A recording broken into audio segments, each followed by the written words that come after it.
Congratulations, sir. How you feeling? I feel amazing. I'm so grateful for my career to be ending like this on a great fight, on a fast fight.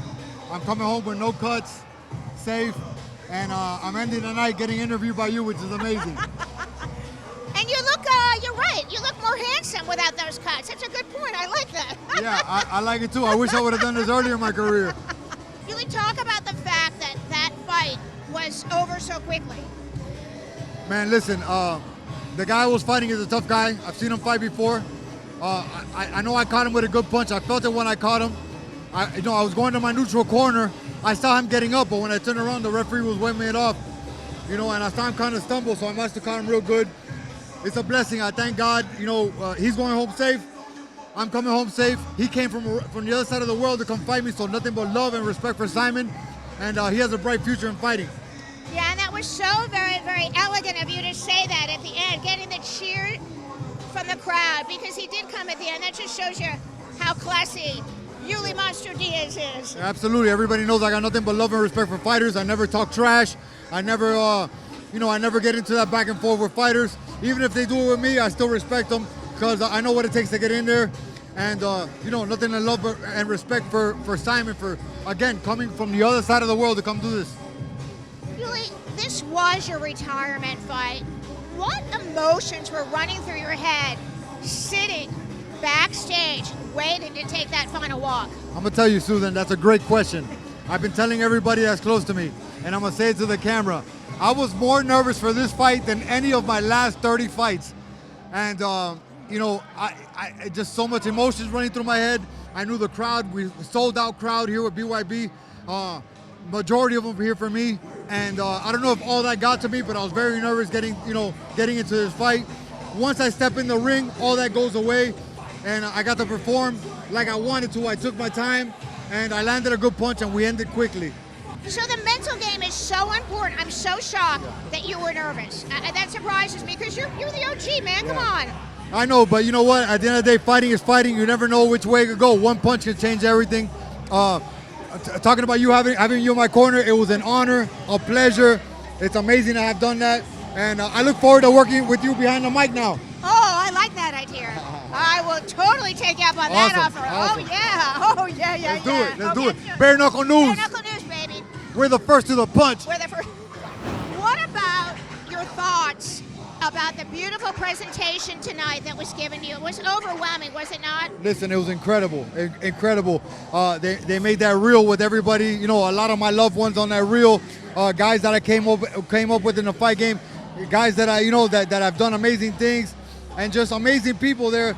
Bidding me my farewell. I got Shaq in the crowd. That's just over the top. I couldn't. If you asked me to plan a retirement fight, I couldn't make it better than it was tonight.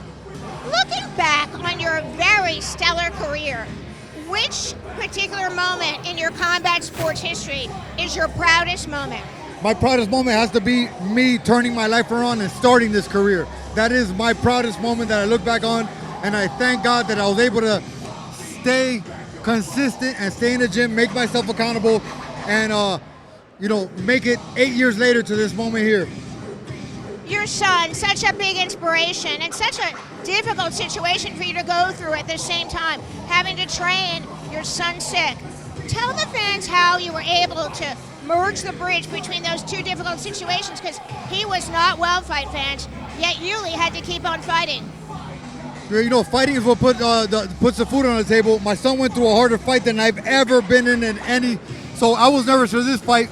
When my son was going through his fight, I was a wreck, but he made it out as his. He's a champion, and I got to shine today walking out with my son, and it was just, I'm telling you, if you could ask me to script this, I couldn't write it better than what it went tonight.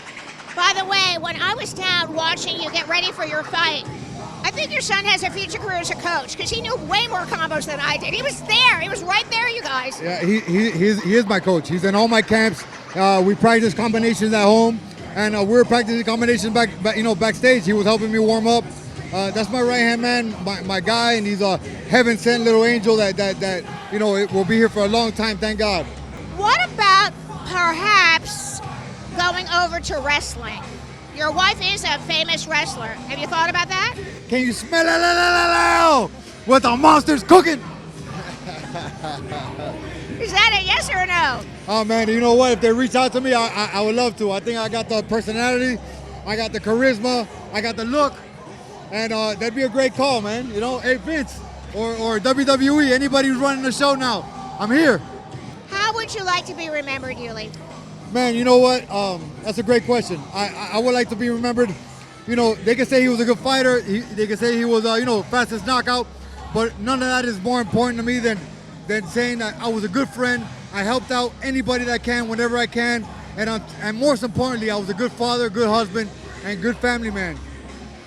I'm having trouble with my tears now. Is there a message you'd like to give to your fans?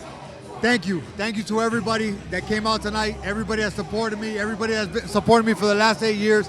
Watching on TV, on Instagram. Just everybody, thank you so much from the bottom of my heart. I truly appreciate you. The monster's out of the ring, but I got a lot more to do. We're turning the page. We're moving on to the next chapter. And again, you might see me next to Miss Cingari here yes, we'll a little do more it. often. Definitely going to do that. All right, well, we're definitely looking forward to that. Any friends, family, or sponsors you'd like to thank? I want to thank my whole family first off. I want to thank God that put me in this place, gave me the health, the strength, and made me end this fight quick. Thank you, Jesus.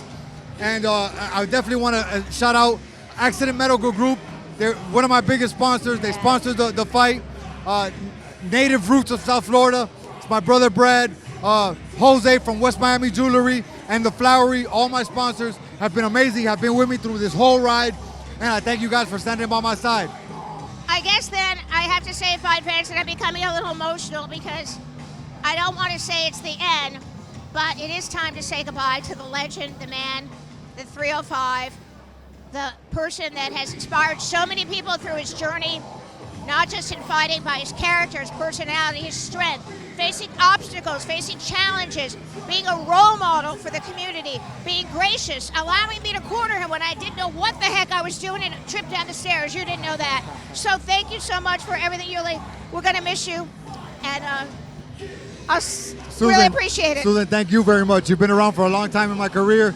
You've been nothing but amazing with me, giving me many opportunities to be in front of the camera and explain my story. I love you very much. All right, this is it. It's our final time until we start broadcasting it again. So for Bare Knuckle News, I'm Susan Cingari, and this is Yuli Monster Diaz, and we beat everybody to the punch.